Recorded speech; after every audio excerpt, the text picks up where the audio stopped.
and requesting. Hi. There she is. Yay. Hi. How are you? Hi. Nice Nice to to meet meet you you. too.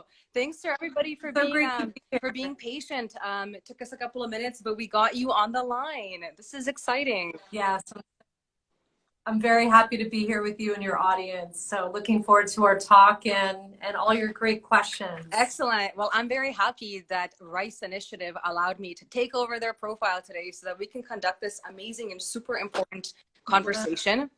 And for those who don't know, I just want to make a quick little announcement. Bridgette Mayer is an amazing gallery owner, artist coach, and she's one of the vetted professionals that's going to be participating in Rice Initiative's feedback program.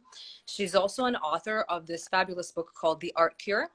And she's here with us today to discuss some really great strategies for artists, because as we all know, we're living through a very unprecedented time and nobody really knows how to deal with this. Let's face it, the art market's not doing well. It hasn't been doing well for years. So we have to be super, super resourceful and really creative to get our work out there. And I'm hoping that speaking to somebody like you is going to shine a light a little bit on those elements for some of our viewers and for our amazing artists and colleagues in the world out there. So let's chat. I'm really happy to have you here, and I want to just maybe just get right in there. And I'm gonna throw the first question out right away. And the one that I had kind of settled on being the first question, what I think we should really start with is, can you tell me what would be the 3 key elements for a marketing strategy during these times? Absolutely. I know there's and I just want to share. Mm-hmm. There's and again, I go in depth with all these topics in various places online, and when I share with an audience, my goal is to give as much value to artists that I can, to give them actionable items to try to get a result. And most of the time, if they do take action, they will see positive results. I often will start by sharing what I'm doing currently in my own gallery business and with the artists that I represent, so that people understand that what I'm talking about and sharing, I'm actually working on myself, and I know it's working. You had mentioned that the art market's not doing well, and it hasn't been. And I think your thoughts create your reality. And basically anything that you're thinking about, you're going to manifest. And one of the things that I focused on is that I am doing great things in my art career. I'm doing really good things for my artists. And I really encourage artists to take on kind of ignoring the noise that's happening around us and to really dial in with your mission, your passion as an artist, what you want to make, and kind of start from that foundational point.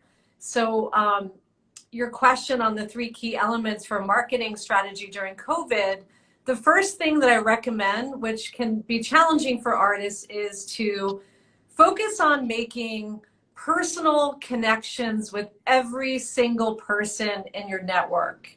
And I can share with you, Mia and I just did this earlier today. We've never met each other. We had a call today. She and I connected, shared a few items. And I know that Mia is someone that I want to reach out to. A lot of you have people in your network. You have people that have purchased your art before. You have galleries that you've worked with. You have art consultants that you've worked with. You have people that have not purchased your art before, or galleries that aren't working with you yet that for some reason just haven't. You have lots of people in your network.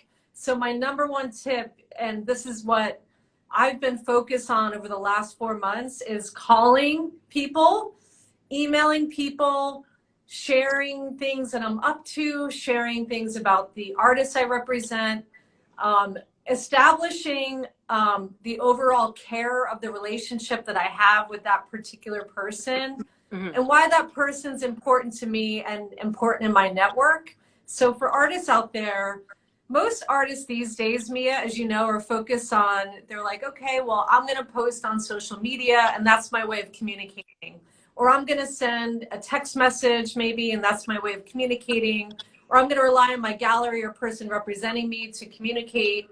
But I feel that you as the creative have the most power in most relationships to be able to make that connection and share why you're making your art, why you're excited about what you're up to. And I recommend, as much as you can call people and do that, to do that. And then for those of you who don't know the person well enough to call them yet, maybe start with an email sharing, and then see if you can move that to a phone call. So but what you're really talking about here, sorry to interrupt you, but what you're really talking about here when we speak about networking, you're really talking about a multi-tiered approach. And that's what we really need to clarify further, I think, because I think that sometimes we think that, you know, one method of reaching out is sufficient, sending out your submissions package, sending out that CV, maybe shooting a text here or there, but what else are we doing? So what's a good follow-up on that? Like, once you send your stuff out, what do you like to hear as a gallerist? Like, what's acceptable to you to hear from an artist approaching you after they send you their stuff? Well, I actually wanted to talk about how I like being approached as a gallery. Before we move there, part two to what I was saying, I have 3 points. And one is focus on making the personal connection. Number two, for a strategy to market during this time, is most people right now are focused on social media. The challenge with social media is that you don't control the algorithms, you don't control people coming in or disappearing from your network. The thing that you can control is your website and your email list. I have spent a lot of time focused on that. I've noticed a lot of artists, when I start coaching them, they have not focused on that in years. They haven't consistently worked on building up their email list. So I say focus on your email list is number two. Build the quality of your list and the quality of your email marketing. And we do this with very beautifully crafted newsletters and beautifully crafted event email invites and things that we're doing online. And then number three is to, on how to market during this time is, my thing right now is use the time that we've slowed down a little bit. We can't go out and do as much. We're kind of being focused indoors and with a disconnect, but you can use this time to rebuild and build every aspect of your marketing plan. So that to me for artists means researching and connecting with the right people in the right markets, and actually taking the professional development time to research them and find them and connect with them, whether you set up an email or just email them or set up a phone call, and then really try to add them into your network with their permission. So those are my tips. And then you're asking, I think that I convoluted the question a little bit actually there, because when you were talking about marketing, I immediately flipped it to, okay, so what do we say to the gallerist? So pardon me. And I just also want to just mention, Art Imitates Pamela. I do see you. I'm going to get to your question in a second. Bear with me, please. Okay, cool. I really appreciate that you said that. So swinging it back around to the networking thing, multi-tiered approach. You gave me a couple of good elements there, and you started with email marketing. Let's bring it back around to the email marketing thing for a second, and tell me, what are things that artists can include when they're sending out email marketing information to their mailing lists and whatnot? What do gallerists want to see? What do collectors want to see? What do buyers want to see? Yeah. How do we speak to them when we're trying to build that network? Yeah. God, that's a great question. I'm someone that I love reading emails because I love marketing, and I love seeing how artists are presenting themselves or who they are, what they're up to. Oh, you do? So I'm a That's huge really fan perfect. of, yeah. Nice. Yeah, Okay. I'm a big fan of email portfolios and newsletters. And, you know, for me, there's two main ways to connect with a gallery owner online these days. One is through sending an email, making an introduction with your portfolio, a very simple crafted letter with a couple of bullet points on what you've been doing recently or why they should even look at your portfolio, but keep it very brief, because they're not going to want to read a letter. And I get lots of letters, a big form letter. I'm like, too much info. Get to the bottom line. Why should I open your JPEGs up, or why should I click on your portfolio? So that's one way to connect with a gallery owner. The other way is to and these days with email, you have to get permission to add someone to your list. Yes. So you can email me and say, hey, I'm an artist based in Toronto. I'm a figurative painter and I work with this, this, and this. I recently did this, this, and this. Here's an attachment. Can I add you to my email list to update you with news and newsletters? And yeah. So ask permission. And then a newsletter would be something, I mean, sometimes artists they don't have a lot to talk about yet. So I would wait until you have 3 to 5 things that are really exciting for you that you want to talk about, and share in a newsletter. I love seeing photos of artists in their studio. I love seeing videos of artists. I think that's a really great way to get like this immediate connection, just like we're talking over video. If you can embed a video in your newsletter, I love any exciting news. Like when I see an artist has been purchased for a museum collection, that really gets my attention. When I see an artist has a solo show or an exhibition coming up, really anything like that would get someone's attention.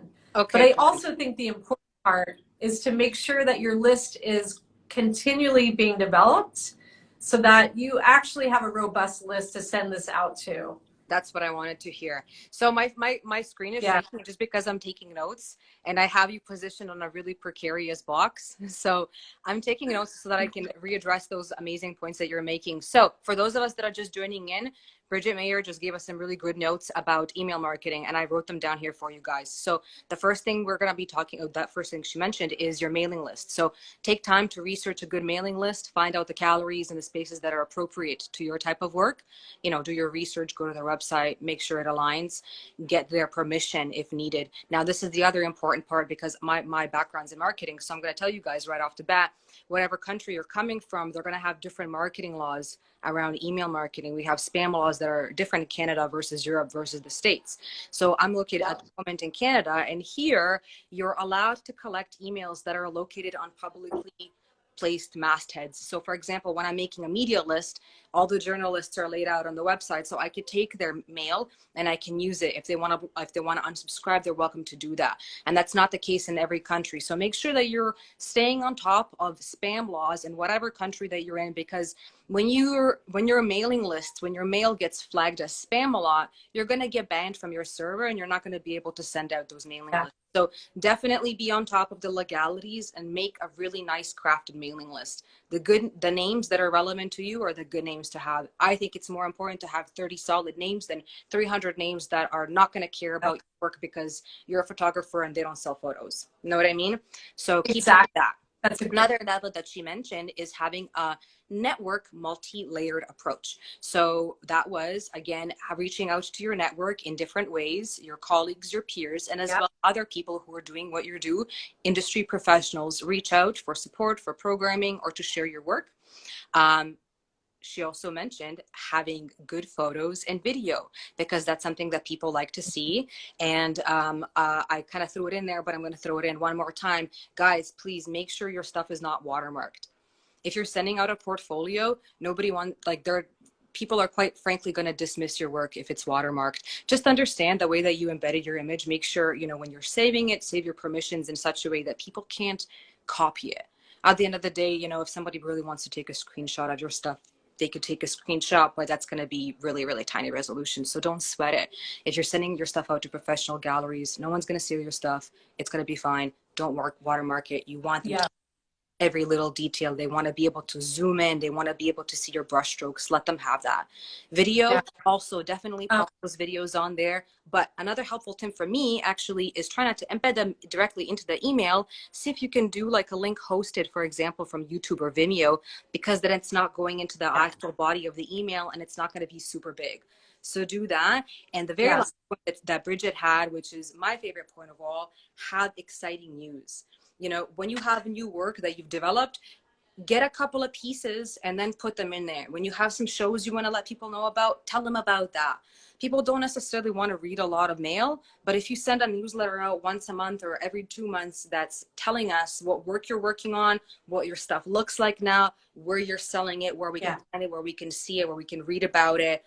If you're giving us all that information in a nice brief, to the point kind of email, yeah, people are going to want to see that. It's super relevant and it's important to do it. So I think, did I catch everything? You did, and you made me think about something with talking about worrying about people copying your images. I always have copyright statements at the bottom of my emails, and then as an artist, you can have them on your website. And I was just explaining to an artist, you don't need to watermark your images. It's really distracting, and I can't look at your painting. I'm like stuck on the watermark. So get rid of them and add copyrights in your communications and like you said, you don't have to worry about it. People aren't going to steal it. Exactly. Don't feel weird about that. It's okay. If you know who you're sending it to, trust the process. Let them be able to really take it in properly.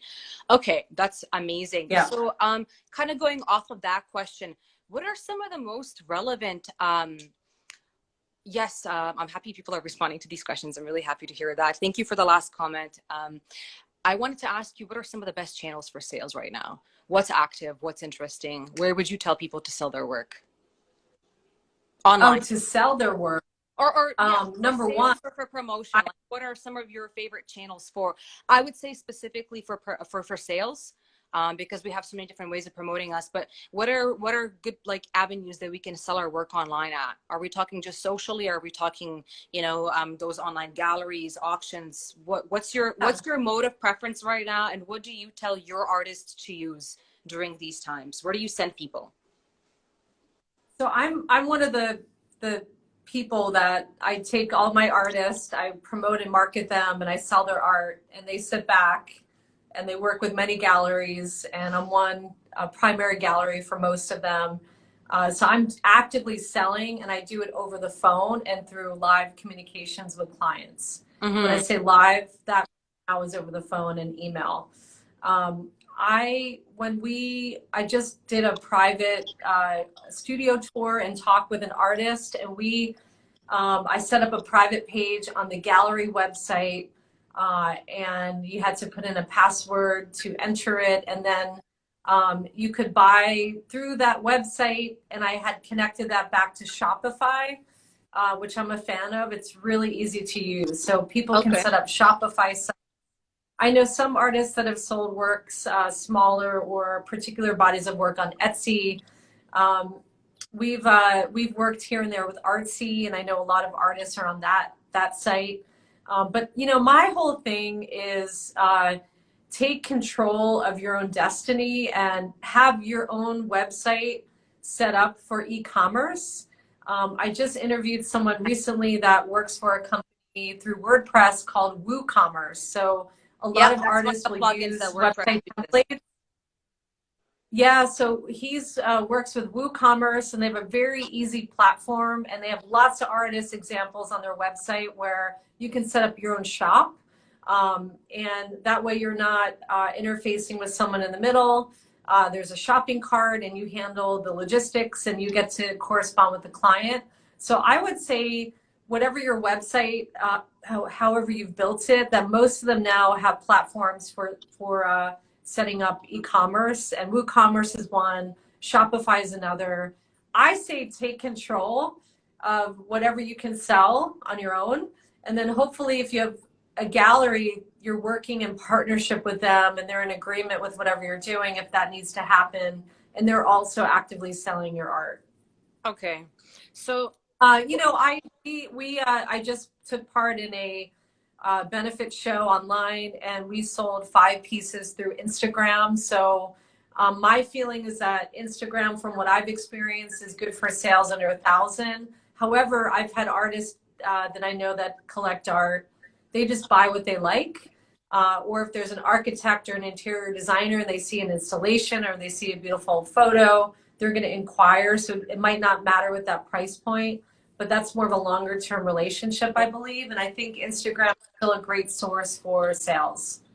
So, I mean, what we're really talking about is self-managed sales. And I think that just to summarize what you were saying here, I think that you're again talking about a multi-tier approach, and you're saying, if I'm not mistaken, that it's going to be starting with your own website as the artist. So you have to make sure that your plugins are working, whatever plugin that is, whether it's WooCommerce or whatever website you have. Your plugins are set up for e-commerce, to take payments, to accept payments, to do shipments, all of that stuff. So after you have your website set up and your channels set up, all linked to point to wherever your sales are going, also work on additional channels such as Artsy or Etsy, depending on what type of work you produce. And it does depend on the type of work that you produce, because, you know, as you briefly mentioned in there, Etsy, for example, works more specifically with craft and with illustration and with smaller pieces like miniatures, contemporary images, or objects and sculptures, within a certain price range, of course, for the most part. But then when you're taking your worker to a higher price range, you're talking about larger scale work, or something specific to, you know, more fine visual art, painting, photography, that you would consider moving over to Etsy or something along, Artsy. Am I right? Yes, you are. And then, you know, I think it's common sense, but sometimes artists need a reminder that make sure whatever you're posting is of the best quality. The photograph that you're using, the installation shot, and the language to describe what you're talking about is of the best quality. If you're setting up an online shop, hopefully your works have been professionally photographed.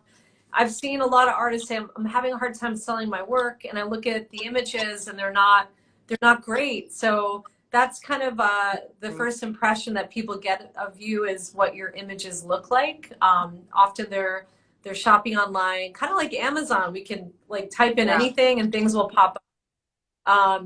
You know, they're looking at your art often, whether on Instagram or your website, before they even know you. So make sure it's the best quality image and the most exciting image that it can be, and be thoughtful about it. Absolutely. So that's definitely a really key, like promotion, putting your best foot forward. You want your work to be represented in an adequate way. Somebody actually asked just a little bit further up here, and I thought that was fascinating. Is, you know, having an active and promotionally based Instagram channel, is it a deal breaker, or is it an asset when you're looking for artists to represent? I think that direction is perhaps more directed at yourself and at people in your peer group specifically. Do you think it's a deal breaker? Somebody, you know, like for example, if you have an artist who has a really solid work, their presentation is on point, you know, they're using the right hashtags, the images look clean, descriptive, not overwhelming, but they haven't built up the following yet, but the potential is there. Would it be off-putting to you that the following isn't there, or would you be content with the potential of the work if it's adequately represented in their profile? For me personally, Mia, I don't care about someone's following. I care about the quality of their art. I respond to it, and if I have a connection to it or a curiosity, and if I want to work with the artist. I know a lot of people are caught up in how many followers they have. I honestly don't care about any of that, because if I represent an artist, I'm going to be pulling their art and their portfolio and their career into my network of people, which are high-level collectors, clients, museums, and the things that people that I work with. So it's not so much about their following for me. It's more about, are they someone that I want to work with? Is the work really solid? Is it expansive? Do they have a great resume? Yeah. I don't even think about followers, to be honest with you. That's great. That's good to hear. So that's really encouraging. So, I mean, I want to lead in through that, because we're trying to keep this conversation focused on the accountability of the artist and what the artist can do themselves. So lead in from that. I want to know, how do I frame this? How do you want to be approached? You know what I mean? Just talk to me speak to me like a gallery, speak to me like a dealer. How do you want to be approached? Well, and I love how you're asking me, because I've talked about this with artists that approaching a gallery or being in a gallery or business relationship is often like it's getting into a relationship, almost like dating or marriage, where you would have done your research a little bit. You would have researched the gallery. I've had people send me portfolios where it doesn't even match my program. And there's somewhat of a theme. If you look through all the artists, most galleries have a theme, And some of them will talk about it in their about us or their mission statement. And you want to make sure that your art kind of matches their theme or themes or their mission statement. Yep. If it doesn't, you're most likely not going to be a match for that gallery. If it does, or if you think it does, when you look at the other artists, then definitely go for it. But number one for me is do the proper research and make sure you're approaching the right galleries. And again, similar to dating a little bit, where you're, just kind of checking it out and making sure that a couple things check the boxes for you before you sign on with someone or approach them. I love that you took the angle from dating advice. I just want to throw that out there because that's super relatable. Yeah, it's true. Like, you can't really woo somebody unless you know something about them, right? How else would you seduce a person? You have to look into things a little bit. Google people, be a creep, go online and find out what's going on. What are they selling? What are they interested in? Am I right? Yeah. Okay. Can you see yourself in their program?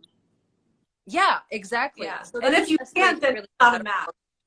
Good. Okay. So for example, the most obvious, go ahead. Sorry, we have like a little bit of a time difference here, or like a tiny delay, so I keep talking over you. My apologies. But you know what? I want to throw one more question on top of that, because I really, really want to put all the accountability on the artist, taking it from the next step of how do you approach the gallery? How do you build a collector base? How do you build a base of your own collectors, people who want to be your audience, who are loyal to your work and to your development? How does a person do that on their own without, before having the support and the protection of a gallery or for an arts collective or something like that? If you're on your own as an artist out there, how do you build this base? That's a great question. And so number one is build it slowly and methodically over many, many years. That's number one. That's the foundation of it. You don't just do it once in a while and come back to it. You do it every single day for many, many years, and you're committed to it.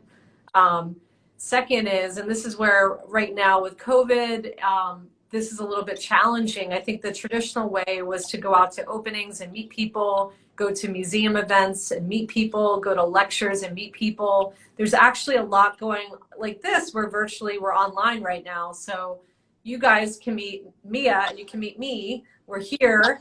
It's an opportunity to connect in with our networks and start a dialogue with us. So now everything is shifted mainly online, which for those artists that don't like going out to networking events, you might actually really thrive in this environment where you love emailing, or maybe even calling up an organization, getting on their email list, adding them to your email list, starting an exchange, asking about opportunities. So building a collector base is, you put the time in every day or every week. You have professional development time just for that, and you spend time researching. And I like to start working backwards. I think big vision and dream, who do I want to buy my art?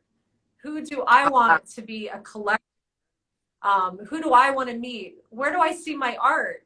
I was talking to an artist who at one point thought his art would be wonderful on yachts. So we went down that path, and I found an art consultant who curated for yachts.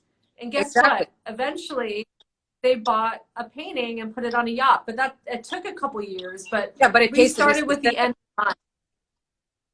We started with the end in mind. And, if your goal is to have museum curators see your work, you have to get into their network. You have to kind of be where they're at. They have to keep seeing your name, and you have to have the right quality situation. And it takes time. And my whole thing is build your pipeline. And if you're working on this every day, at some point there's a snowball. And after a certain number of years, it really starts rolling, and things are happening every single day. Okay. You have to start developing your collector list. What you're saying really is work with the end in mind. And same as when you're reaching out to galleries, reach out to the appropriate avenues, do your research, make sure you're looking into the right places. And I think that your previous mention about networking, I think that that's also going to build into your network of collectors, because as an artist, you should have a network of your peers, but you should also be aiming to work to develop a network of collectors or buyers or of other industry professionals who can talk about your work, promote your work, who are interested in placing your work. So if you have a particular niche that you think your work would look good on a boat, or if if you have the types of art that you think would be really great at, in a condo showroom, for example, then you should, build an email list of interior designers and real estate agents. So again, speaking to your niche, thinking about your niche and working with your end game in mind. Am I right? Yeah. Yes, exactly. Excellent. It's very simple, but it's actually a lot of fun. It is a lot of fun to do that. It is. And I think that it's also really encouraging. I mean, it takes a lot of time. Like, let's not, kid ourselves.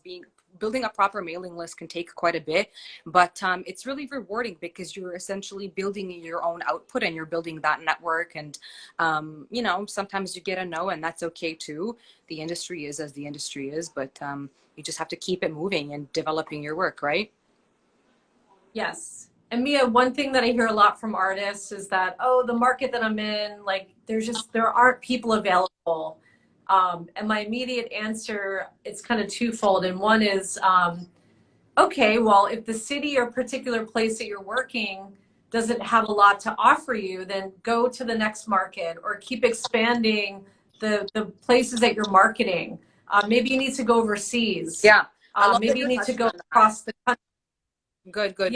And the other thought too is that sometimes artists get so entrenched in their own thinking that they're not realizing that their thoughts become things. So if you have a belief that you can't sell art, or no one's buying art, or the market that you're in sucks, well, then that's going to show up for you. You're so right. And so some of this is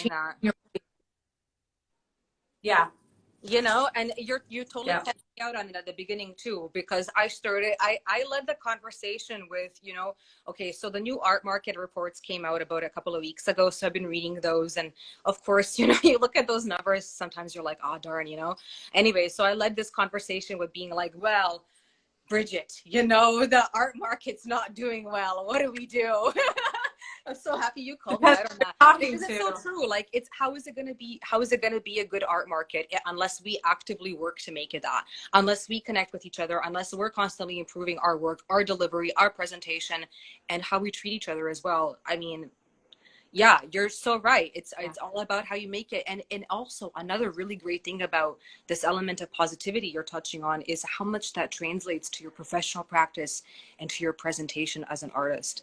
You mentioned something to me really briefly. We were having a discussion earlier this morning, and you talked about how that presentation can translate to a person's work as well. So you have to be really positive in your approach. Just touch on that one more bit with me, because I think we've gone a little bit past our time, but I think I'd like to close it with that, if you don't mind. Tell me a little bit more, because I know you have this great background on motivation for artists, and you do a lot of different types of work to build up the mojo of the artist as well. So touch on that, so we can close it off with that.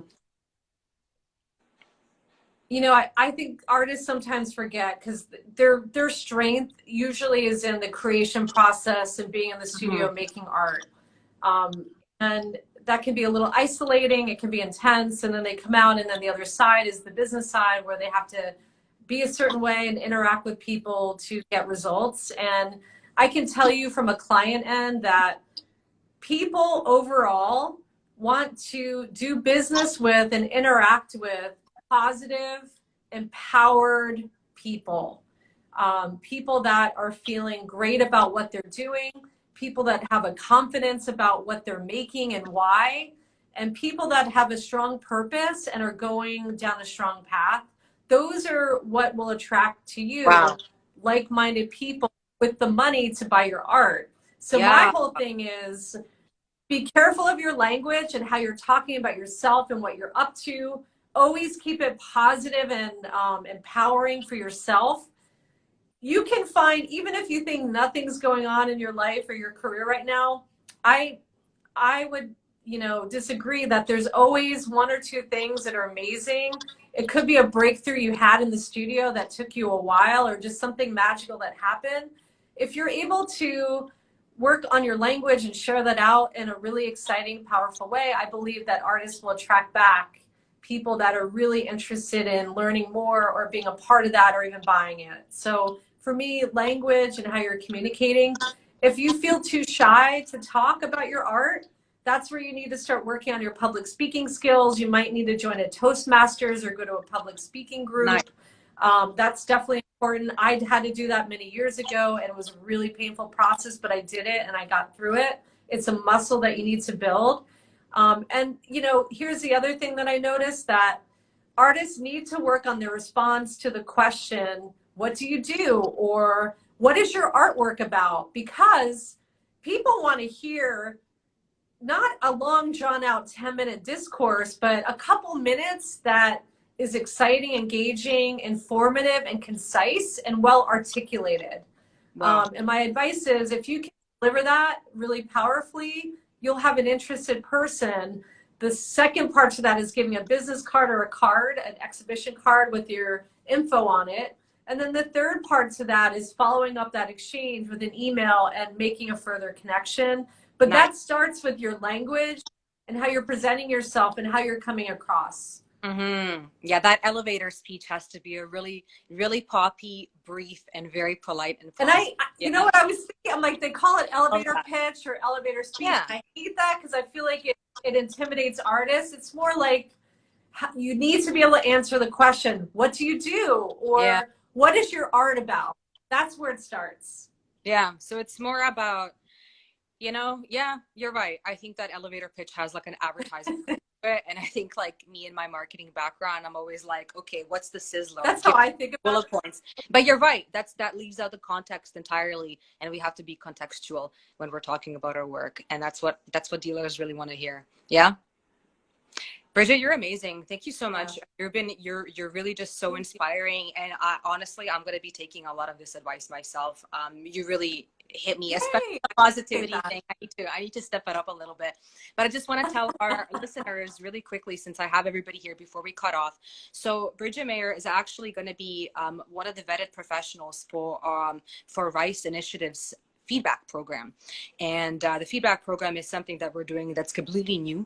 I don't think anybody's out there done anything like this before, but basically all of the applicants who apply for our show, the unsuccessful applicants will get a free 10-minute session with somebody like Bridgette, potentially with Bridgette, maybe somebody like Bridgette, another vetted professional, where they have an actual one-on-one time. And this person is going to tell them, specific to their application, specific to their work, what they can improve, what you need to work on, how you can get better results. Constructive. We're going to keep this positive and we're going to keep it elevated. Yeah. Oh, I mean, listen, everyone that I work with at a top level is always getting feedback from me. I get feedback from my artists. I get it from clients. I ask them, what can I do better? Why am I not doing this? Why am I missing the mark? So feedback, and it's mainly in corporations where people get a lot of feedback. In the gallery art market world, this never happens. So yeah, I think feedback is crucial for growth. Yeah, and I think it's so important growing, getting feedback about, okay, why didn't I get accepted? Or why am I not selling my art? Or whatever your questions are. Feedback is amazing. I'm really excited to be a part of it. And I think, I don't know if people can request feedback from me, but you're welcome to. I think that we're going to be looking forward to determine that based on, applicants and location and timing, because we have, we're working with so many different time zones. So we're going to try to make sure that we place everybody in the most appropriate position to their time zone and to their body of work. But yes, Bridgette, we're very, very lucky to have you and very happy to have you work with us on that feedback program. And I can't wait to sit on those sessions and listen to your amazing, amazing golden advice. So we're really looking forward to that. And we're so happy that you're taking part of that with us. Thank you for doing this today. Oh, my pleasure. And I just wanted to say that if anything that I talked about, or if you want to grow further, there are two places that you can find me. One is buying my new book that came out. It's a business book for creatives called The Modern Artist Way. It's online on Amazon. The other way is my website, bridgettemeyer.com. I just launched a 12-month online course for artists that will elevate your career to the next level. I have a passion for educating and helping artists. It's a private coaching group, and you also get 12 months of videos and coursework that go with it, and it's highly interactive. I spent a lot of time with the group, so you can find that on bridgettemeyer.com. Excellent. Thanks, Bridgette. It was such a wonderful chat. Thanks again to the Rice Initiative for putting this together. My pleasure. Thanks for having me on. Have a great day, okay? Take care. Thank you. You too, Mia. Take care. Bye. Bye. Bye.